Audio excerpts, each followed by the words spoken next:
Hi everyone, welcome to prepare करो 75 day hard challenge में आज है हमारा डे नंबर 80।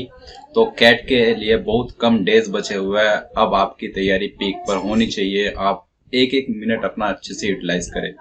आज का सेट हम लोग डिस्कस करेंगे। ये सेट कैट 2018 का है, प्रीवियस ईयर का सेट। तो देखते हैं इसका सॉल्यूशन। ओके, सो क्वेश्चन है, an agency interested to accredit colleges looks at 4 parameters: faculty quality F, reputation R, placement quality P, and infrastructure I.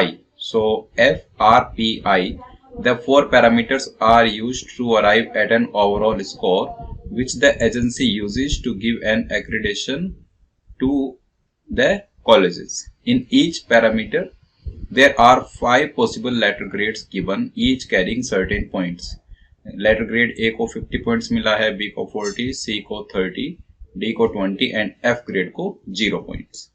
The overall score of for a college is the weighted sum of the points scored in the 4 parameters F, R, P, I. इन 4 parameter में कौन कौन सा grade मिला, उस grade के according ये points मिलेंगे, राइट। 50, 40, 30, 20, 0। और फिर जो ओवरऑल स्कोर निकलेगा वो कैसे निकलेगा, तो एफ, आर, पी, आई का कुछ वेट्स असाइन है उनको, ठीक है। तो वो वेट्स है 0.1, 0.2, 0.3, 0.4 इन सम ऑर्डर। मतलब हमें ये नहीं मालूम है कि फैकल्टी क्वालिटी एफ का वेट कितना है, आर का वेट कितना है, बट इन चारों का वेट इन 4 नंबर्स में से कोई कोई है। ऑर्डर डिस्क्लोज नहीं है, वो हमें रीजनिंग के बेसिस पे डिसाइड करना होगा, ठीक है। उसके बाद की इंफॉर्मेशन रीड करें तो accreditation is awarded based on the following scheme. ये स्कीम है एक्रेडिटेशन देने के लिए। अगर overall score greater than equal to 45 है, जो हम ये वेटेड स्कोर की बात कर रहे थे, ठीक है, अगर वो score greater than equal to 45 है तो ट्रिपल ए मिलेगा। बिटवीन 35 एंड 45 है तो बी ए, मतलब इस टाइप से ग्रेडिंग हो जाएगी। Now 8 colleges apply for accreditation and receive the following grades in the 4 parameters FRPI.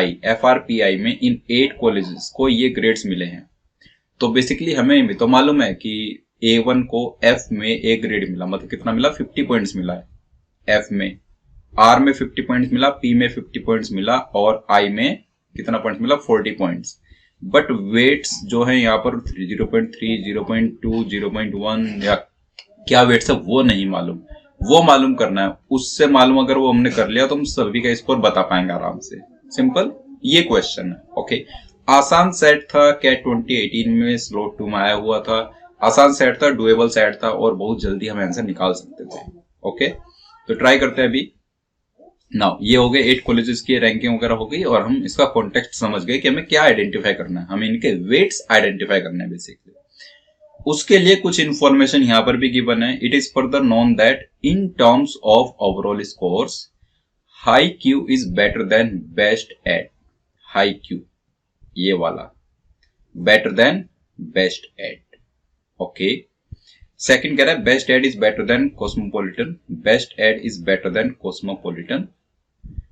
Education aid is better than A1. Education aid is better than A1. Right? ये जो information है इसका क्या यूटिलाइजेशन हम करें, कैसे इसको इंटरप्रेट करें, तो ये कह रहा है हाई क्यू का जो स्कोर है वो बेटर है बेस्ट एड से, राइट।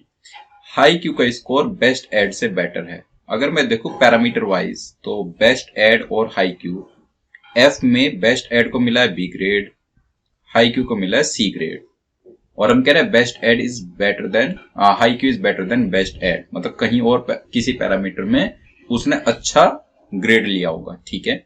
यहाँ पर तो उसका ग्रेड अच्छा नहीं है एफ में।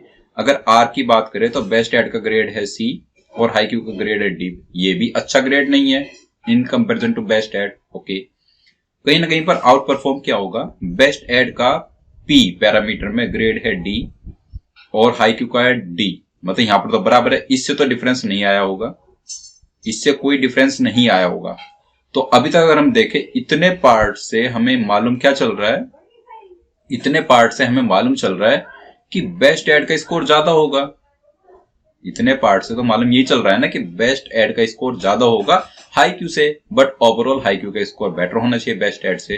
तो वो जो फोर्थ पैरामीटर है ना, पैरामीटर आई, उसमें बेस्ट एड को मिला है डी ग्रेड और हाई क्यू को मिला है बी ग्रेड। तो यहाँ पर जो हाई क्यू का ये बेसिकली आया है यहाँ पर बी ग्रेड, ये आउट परफॉर्म कर रहा है बाकी तीन पैरामीटर्स के कंपैरिजन में। तो इसी अकेले पैरामीटर के दम पे हाई क्यू का जो स्कोर है वो बेस्ट एड से बेटर है। बात समझ आ गई? ठीक है।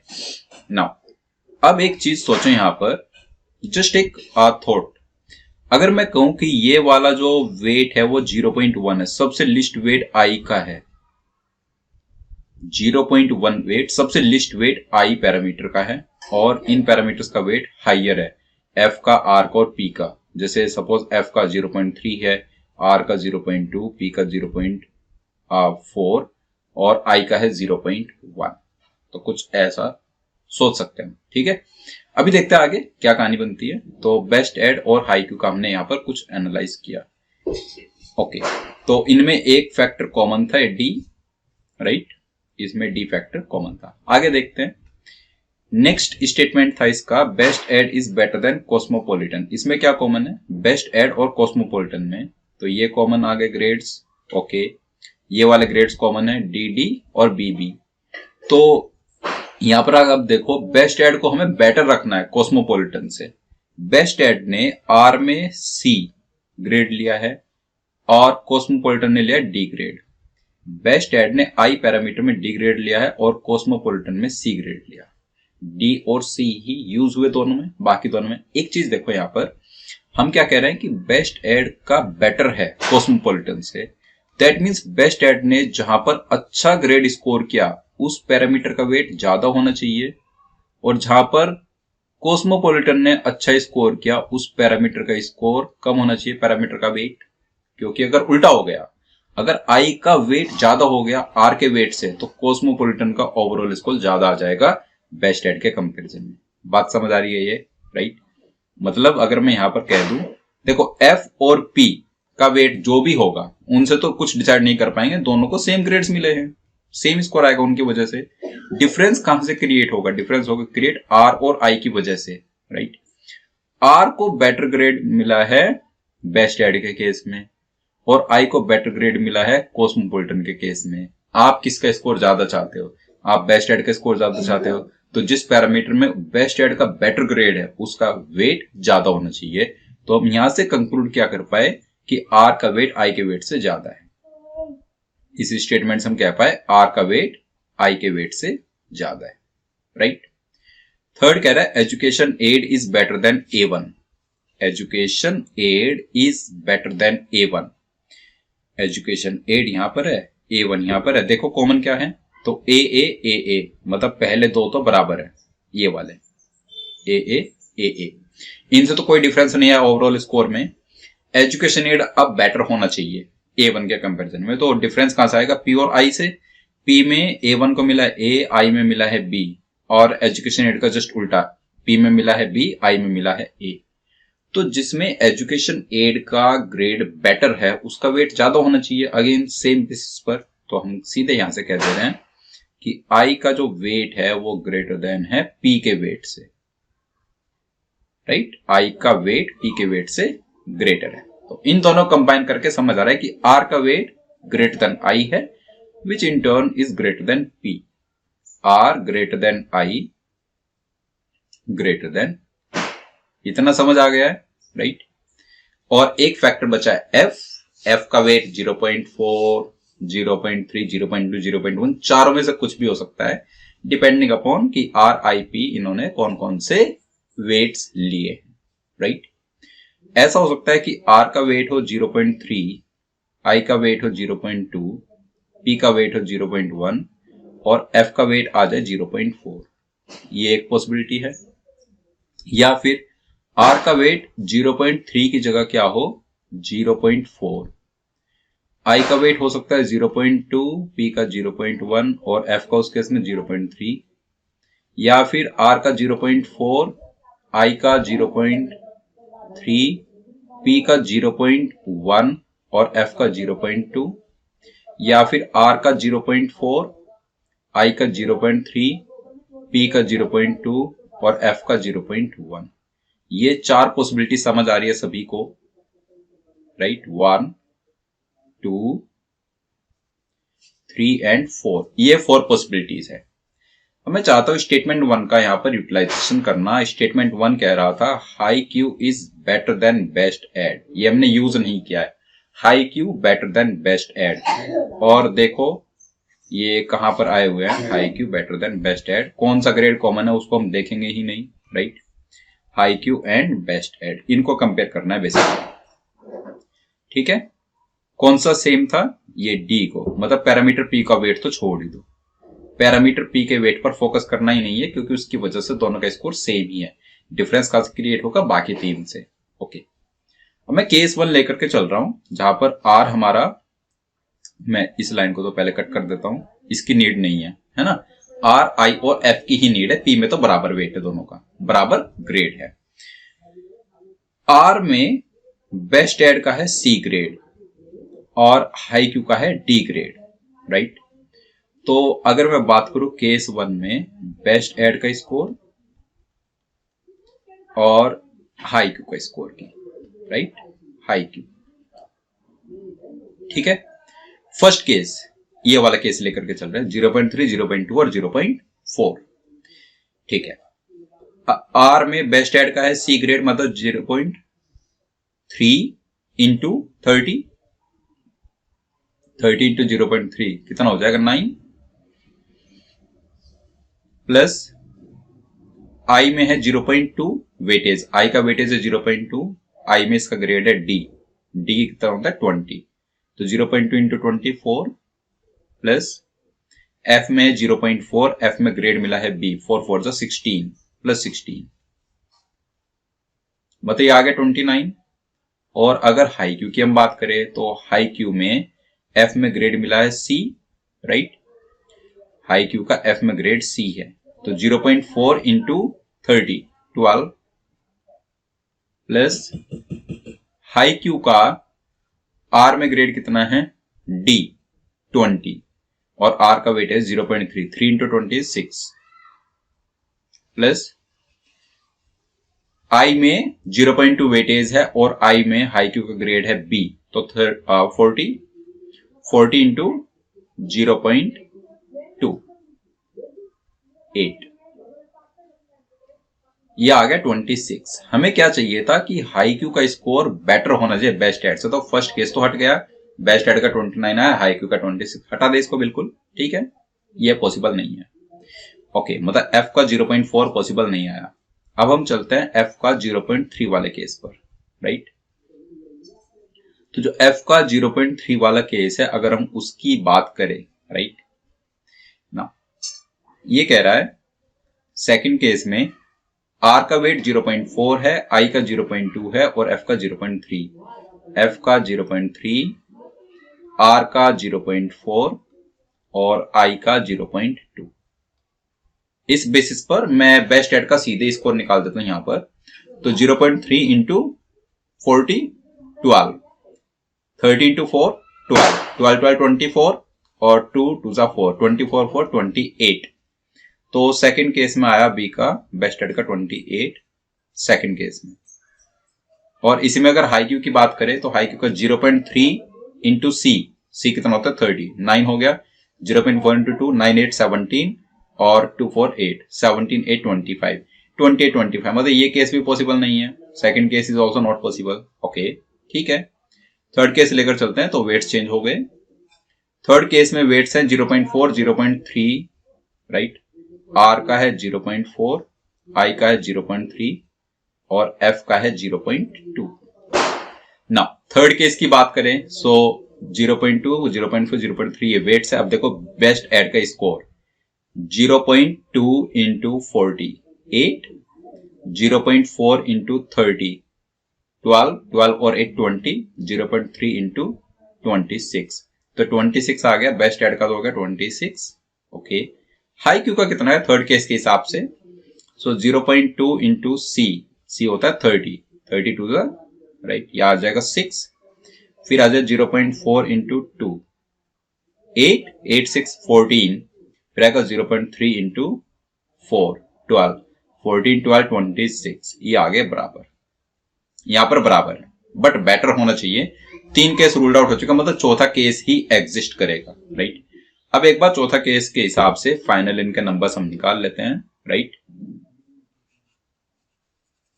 चौथे केस के हिसाब से वेट्स क्या क्या हैं वो लिख लेते हैं। तो 0.1 है F का, 0.1, R का है 0.4, P का है 0.2 और I का है 0.3। ये वेट्स है। अगर मैं बेस्ट एड के स्कोर की बात करूं यहां से, तो 4 14 to 0.1 आ जाएगा 4, फिर 0.4 into 30 12, 12 and 4 16, फिर 16 में D ग्रेड है और 0.2, तो 4 आ जाएगा, 16 4 20 और लास्ट है D और 0.3 6 26। बेस्ट एड का टोटल स्कोर हो गया 26। हाई क्यू की बात करें इन्हीं वेट्स के हिसाब से, तो हाई क्यू का 0.1 इंटू सी ग्रेड, राइट, ये आ जाएगा 3 प्लस 0.4 इंटू डी आ जाएगा 8, 3 and 8 हो गया 11, 0.2 इंटू 2 4 11 4 15 और 0.3 इंटू 40 ये आ गया 12, 15 12 हो गया 27। देख सकते हैं इसमें 27 है, बेस्ट एड का 26 है, तो बेटर किसका है, हाई क्यू का है। ओके, बाकी इंफॉर्मेशन हटा सकते हैं। अभी हमारे पास आ चुके हैं सभी के वेट्स, राइट। बी का हो गया 26, बी का बेस्ट एड का 26 और हाई क्यू का 27, वही तो चाहिए था, ठीक है। क्वेश्चन 1 कह रहा है what is the weight of the faculty quality parameter, फटाफट आंसर कर सकते हैं 0.1, स्ट्रेट अवे मार्क कर दीजिए। सेकंड कह रहा है how many colleges receive the accreditation of AAA, accreditation of AAA। और थर्ड है what is the highest overall score, और फोर्थ मतलब स्कोर्स पर बेस्ड है, तो 2 कॉलेजेस का स्कोर है, बाकी 6 का और निकाल लो। अगर हम फर्स्ट कॉलेज का स्कोर निकाले A1 का, तो A ग्रेड है, राइट। मतलब अगर हम देखें 0.1 प्लस 0.4 प्लस 0.2, 0.7 वेट में तो A ग्रेड है। 0.7 वेट में अगर A ग्रेड है तो A ग्रेड कितना पॉइंट्स देता है, 50 पॉइंट्स। 0.7 इंटू 50 करोगे 35 आ जाएगा, ठीक है। और 0.3 इंटू 40 12, ये आ जाएगा 47 स्कोर। बात समझ आई, 47 स्कोर आया, ठीक है। AAA बी का स्कोर आ गया 47। उसके बाद बात करें कॉस्मोपॉलिटन का, तो BDDC, बी ग्रेड 0.1 कितना बनेगा 4, D 0.4 कितना बनेगा 8, 4 8 12, D 0.2 कितना बनेगा 4, 12 4 16 और C 0.3 कितना बनेगा 16 में ऐड कर दो 9, 25 स्कोर।